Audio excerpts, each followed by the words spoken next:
तो दोस्तों आज हम एक्सप्लेन करने वाले हैं मूवी कांतारा चैप्टर 1 को। कांतारा जो कि एक बेहतरीन मूवी साबित हुआ था 2022 में, जो कि एक्शन थ्रिलर मूवी था, जहां पर आपको पहली बार हमारे देश की कुछ रिचुअल्स देखने को मिले थे। उसके साथ ऋषभ शेट्टी जो कि मूवी के डायरेक्टर और उसी के साथ एक्टर भी थे, उनकी बेस्ट परफॉर्मेंस भी देखने को मिला था। और मूवी में जिस तरीके से भारत की कुछ जगह की कल्चर्स को आगे लाया गया और उसी के साथ हमको दिखाया गया हमारे कल्चर के अकॉर्डिंग एक मूवी बना के, जो कि बहुत ही बेहतरीन साबित हुआ और बॉक्स ऑफिस में अच्छा खासा कलेक्शन भी दिखाया। उसी के साथ इस मूवी का क्लाइमैक्स भी शॉकिंग था, जिस वजह से कांतारा 2 मतलब कांतारा चैप्टर 1 जो कि हाल ही में मतलब 2025 में आज रिलीज हुआ है, उस मूवी को बहुत बेहतरीन रिस्पांस मिल रहा है। मैंने फर्स्ट डे फर्स्ट शो की टिकट तो कटवा लिया था, पर हॉल पूरा हाउसफुल था। आपके एक्सपेक्टेशन पे ये मूवी खड़ी उतरेगी और इस साल का सबसे बेहतरीन मूवी साबित होगा। तो दिल थाम के बैठिए और वीडियो को लाइक कर दीजिए। शुरू हो रहा है कांतारा चैप्टर 1 की एक्सप्लेनेशन। मूवी की शुरुआत में हमको एक बैकग्राउंड नरेशन के साथ दिखाया गया, जहाँ पर हमको एक ग्रंथ कथा सुनाया जाता है, जहाँ पर हम एक क्रूर राजा को देखते हैं जो कि अपने राज्य में शासन तो करता है, उसी के साथ अपने एरिया के आसपास जो आदिवासी कम्युनिटी रहते हैं उनके ऊपर भी वो बहुत जुल्म करते हैं और उन आदिवासियों को अगवा कर लेते हैं, उसको पीटते हैं, उनके ऊपर जुल्म करते हैं और उनको लाते हैं अपने राज्य में और उनसे काम कराते हैं। घने जंगल में ऐसे औषधियों मिलते हैं जो कि राजा भारी दाम में व्यापारियों को बेचता है, बहुत मुनाफा कमाता है,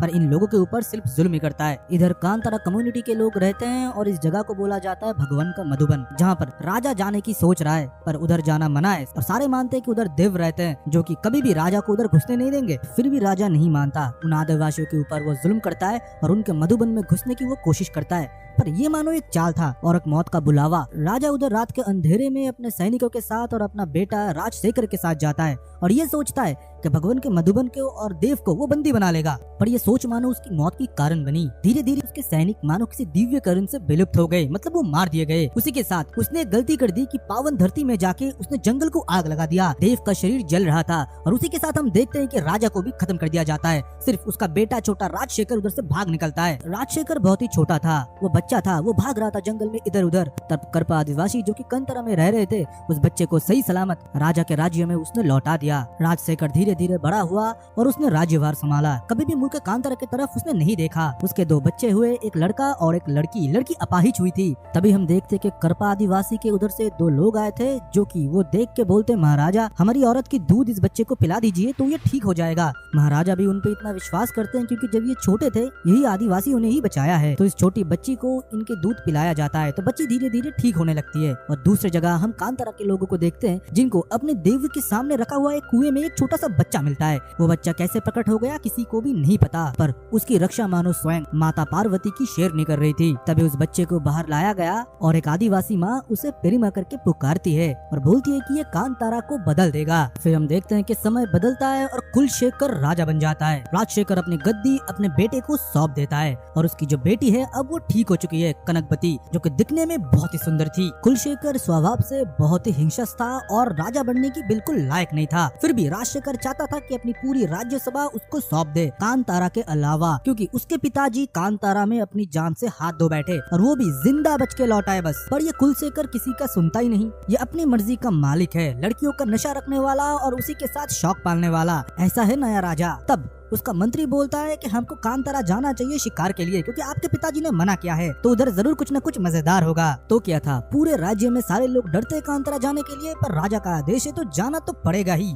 तब क्या था, पूरे पलटन चले जाते हैं कुलशेखर के साथ जंगल में शिकार करने के लिए। शिकार करने के लिए वो तो चले जाते हैं, पर गहरे जंगल में उनको भ्रम होना शुरू हो जाते हैं। भ्रम राक्षस उनको दिखाई दे रहा था, पूरा सेना डर रहे थे। उसी के साथ हम देखते हैं ये लोग छोटे मोटे जानवरों की शिकार भी कर रहे थे, पर धीरे धीरे हम देखते हैं कि एक के बाद एक सैनिक कम होता जा रहा था, मानो कोई अदृश्य जंतु इनको मार रहा था। राजा डर गए थे, उसी के साथ उनके मंत्री भी। फिर वो लोग उधर से दुम दबा के भाग जाते हैं। तभी हम देखते हैं कांतारा के लोग आते हैं और राजा के सारे सैनिकों को मार गिराते हैं। उनमें से सिर्फ एक आदमी जिंदा रहता है, जिसको कि अपने साथ परिमा गांव लेके आता है। ये और कोई नहीं, हमारा सुपरस्टार ऋषभ शेट्टी है, जो कि अभी वर्म का रोल निभा रहा है। गांव में जब सारा शिकार ले आया जाता है तब बोबा गुस्सा करता है। बोबा और कोई नहीं, इस कम्युनिटी का प्रधान होता है, जो कि बोलता है ये राजा के लोग हैं। राजा के लोग जंगल में क्या कर रहे हैं, इतने टाइम से कांतारा में वो लोग लौट के नहीं आए, अब ये क्या करने कांतारा आए हैं। हमको और चौकन्ना रहना चाहिए और सतर्क भी। रात को सारे लोग पहरा देंगे, पर वर्मा बोलता है कि भाई किन छोटे छोटे बातों पे आप लोग डर रहे हो, हम लोगों ने उनसे आंख ही नहीं मिलाया, उनको दुम दबा के भगा दिया,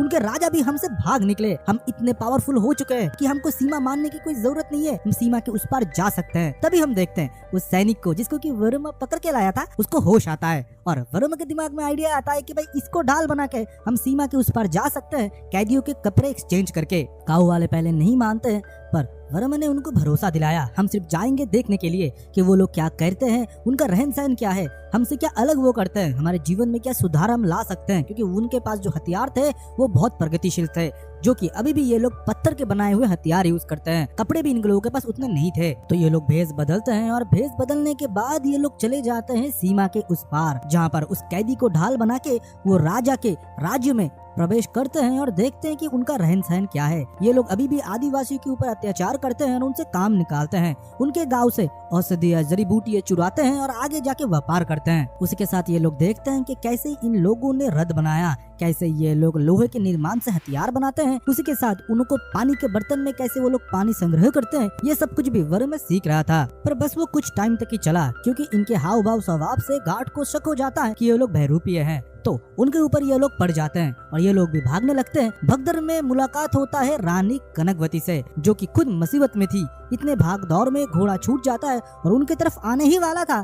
तब हम देखते हैं कि वर्मा उनको बचाता है और रानी को एक झलक में मानो उससे एक अट्रैक्शन और प्यार जैसा हो जाता है। रानी जब उनसे उनका परिचय पूछता है, वो बताता है मेरा परिचय मैं कांतारा से हूँ, और ये खबर मानो आग की तरह फैल चुका था। राजा को खबर लग चुका था। कुलशेखर इन लोगों को राज्यसभा में बुलाता है और इनसे पूछता है कि तुम लोग इधर क्यों आए हो, हमसे तुमको क्या चाहिए। तब ये लोग उसकी मजाक उड़ाता है, जिसके बदले उनको बंदी बना लिया जाता है। पर राजशेखर सोच में पड़ जाता है कि इतने सालों बाद कांतारा से क्यों ये लोग वापस लौटे, मेरे पिताजी को इन लोगों ने खा लिया था, अब क्या मेरे बेटे को खाएगा ये लोग। इन लोगों को दूर फिकवा देने के लिए बोलते हैं, पर कुलशेखर नहीं मानता। वो बोलता है कि इन लोगों को मार देना चाहिए। तब रानी भी रोकते इन लोगों को और ये बोलते हैं कि अगर इनको मारोगे तो और लोग आएंगे, उनको शांति पूर्वक रहना चाहिए। पर कुलशेखर नहीं मानता। तब एक सौदा होता है कि अरबियों को इन लोगों को बेच दिया जाता है कि अरबी लोग इनसे अपना काम निकालेगा। पर भाई ये कहाँ रुकने वाले थे। जिन लोगों ने सौदा किया था रात को उन्होंने इन लोगों से ही सौदा कर लिया कि हमको इधर व्यापार करने दो, इसके बदले आपको एक पत्ता खिलाते हैं जिसको अगर आप सूंघोगे ना गहरे नशे में पड़ जाओगे, और ये नशीला पदार्थ कहीं और नहीं हमारे घने जंगल में मिलता है, जो कि हम आपको लेके देंगे, आधा आपका मुनाफा आधा हमारा मुनाफा।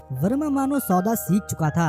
वो सौदा करने के बाद फिर से उधर से वो बाइज्जत निकल जाता है और भागते हुए अपने गाँव पहुँचता है और उसी के साथ बहुत सारे सामान लाता है और जो भी तकनीकें उसने सीखा था वो तकनीकें अपने गांव में वो लगाता है। और उसी के साथ वो देखता है कि गांव में प्रगति होने लगा है। उसने बताया कि हमको हमारे लिए खाना खुद उगाना चाहिए, ये धरती हमको बहुत कुछ देते हैं। मैंने सीखा है कैसे धरती से सिंचाई किया जाता है, कैसे फसलें उगते हैं, उन फसलों को कैसे रखा जाता है और कैसे आगे इसको व्यापार में बेचा जाता है और खुद के मुनाफे की चीज उसके बदले लिया जाता है। सारे गाँव वाले बहुत खुश हो चुके थे ये देखते हुए। वर्मा ने बताया कि कोई सीमा हमको नहीं रोक सकते, उनके पास अगर हथियार है तो हमारे पास हमारे व्यापार के सामान है, जंगल की चीज वो आगे जाके बेचते हैं और उसके बदले उनको सब कुछ मिलता है जो कि हम भी कर सकते हैं, हम व्यापारी बनेंगे। फिर वो लोग अपने गांव के आसपास जंगल से जड़ी बूटियां संग्रह करके जाते हैं बंदरगाह और उधर खुद वो व्यापार करना शुरू कर देते हैं। ये खबर रानी साहब को पता चल जाता है। रानी साहब कनकवती उसको बुलाता है, बुलाने के बाद बोलता है तुम क्या कर रहे हो, जहाँ पर तुम हो उधर तुमको व्यापार करने का कोई अनुमति नहीं है, ये राज्यसभा हमारा है, ये व्यापार बंदरगाह हमारा है। तभी वर्मा बोलता है कि ये खुला आसमान, ये जंगल,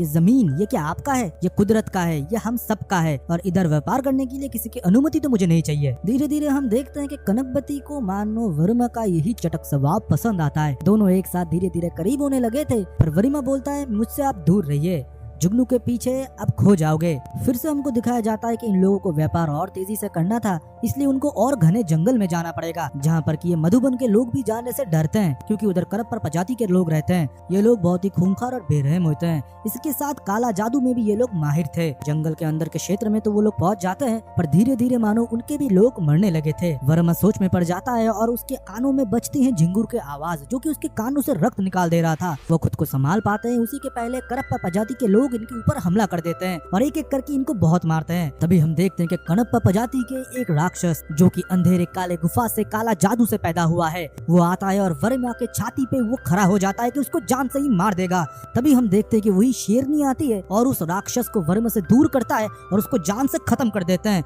उसे देखते हुए सारे कम्युनिटी के लोग उधर से भाग निकलते हैं और वर्मा अपने जान को फिर से वापस पाता है, पर वो शेरनी उसके आंखों में देखता है जिसके आंखों में ज्वाला धधक रहा था। वर्मा उधर से गांव लौटता है। फिर गांव वाले उसे कहानी सुनाते हैं इन कणप्पा प्रजाति के, जो कि बहुत ही क्रूर होते हैं और काला जादू भी जानते हैं। आज से बहुत साल पहले ये लोग हमारे गांव में आए थे ईश्वर के मधुबन में और बोलते हैं कि हमारे पास खाने पीने का कुछ नहीं है, हम मर रहे हैं, हमको थोड़ा जगह दीजिए। पर उनका मतलब कुछ और था, हमारे पंजुबली देव को चुराने का और उनके ऊपर काला जादू करके देव को अपने वश में लाना था उन लोगों को।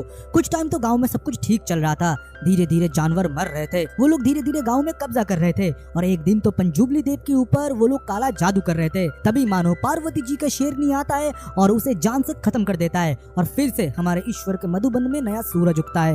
ये लोग फिर से कोशिश कर रहे थे कि ये लोग पंजुबली देव को बंदी बना ले। दूसरी जगह हम देखते हैं जब राजा को पता चलता है कि ये लोग इधर व्यापार कर रहे थे और रानी ने उनको नहीं बताया तो वो गुस्सा जाते हैं और ये बोलते हैं कि कांतारा को हम रक्त से लाल कर देंगे। उनका क्या हिम्मत कि वो लोग इधर आके व्यापार करे। और रानी को भी ये बोलते हैं तुझे क्या लगा था हट्टा कट्टा मर्द है, उससे बच्चा पैदा कर लेगी और इसको सिंहासन दे देगा, उतना आसान नहीं है। मैं कुलशेखर हूँ, मैं कांतारा के रक्त से बंदरगाह की शुद्धि करूंगा। पर राजशेखर मानो इस बात से नाखुश था। वो राजा तो अपने बेटे को बना दिया था पर राजकुमारी पर उसके बेटी के बात से वो सहमत था कि कांतारा के लोगों से नहीं उलझते हैं। पर मैंने पहले ही बोला था कि कुलशेखर बिल्कुल पागल है, अपना मन मर्जी का काम करता है। वो अपने बाप को वो नींद की दवाई दे देता है कि 2 दिन तक वो सोया रहेगा। ये बताता है कि आपको जान से नहीं मारा, कांतारा को तो आज रक्त से लाल करूंगा मैं। उसके बहन कनकवती ने बहुत बार समझाने की कोशिश की उसको, पर उसने नहीं समझा। वो चला जाता है कांतारा के वो रात के अंधेरे में, जिस टाइम वर्मा गांव में नहीं था। वो फिर से जड़ी बूटी लेने के लिए गहरे जंगल में गया था। तभी हम देखते हैं कि नींद के गहराई में वो लोग हमला कर देते हैं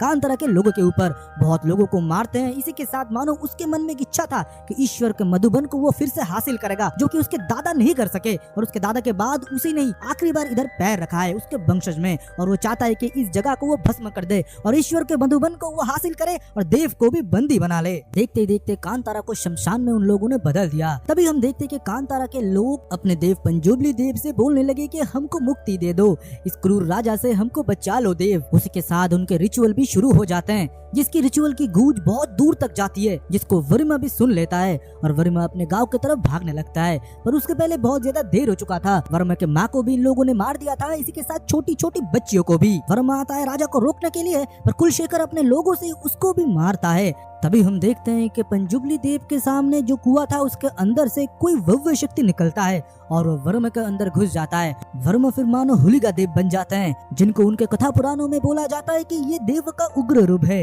होलिका देव किसी को छोड़ते नहीं है। इनका उग्र रूप भी अगर किसी ने देख लिया वो भी बहुत अरसे तक सो नहीं पाएगा। तो उसको छेड़ा है इस राजा ने। कुलशेखर होलिका देव के रूप को देखते हुए वो बहुत ही घबरा जाता है और डरने लगता है। अपने सेना को भेजता है, पर होलिका देव तो इन लोगों को जिंदा नहीं छोड़ते, बहुत ही बेरहमी से इन लोगों को अंदर से चीर फाड़ देते हैं। और आखिर में बारी थी राजा की, मतलब कुलशेखर की। उसके रक्त से वो स्नान करते हैं। फिर जब हम देखते हैं कि वर्मा शांत होता है और देव भी उसके अंदर से निकलता है, तब वो रोने लगता है और अपने अंदर पीड़ा महसूस करता है। उसकी माँ, गाँव के छोटे बच्चे जो कि जिंदा नहीं बचे। और दूसरी जगह हम राजा को भी देखते हैं, जो कि 2 दिन के बाद होश आता है और अपने बेटे को देखता है जिसका सर नहीं था, उसका सर रक्त से लाल था। उसके बेटे की इस हालत की वजह से वो खुद को ही दोष देता है और ये सोचता है कि कांतारा के लोगों के साथ और खुद के बीच में उसको सुलह कर लेना चाहिए, नहीं तो ये रक्त बहना और बंद नहीं होगा। देव उनसे नाराज है। तभी उनके ब्राह्मण भी बोलते हैं कि शिव भी हमसे नाराज है, हमारे राज्य के ऊपर मानो अभिशाप लग चुका है।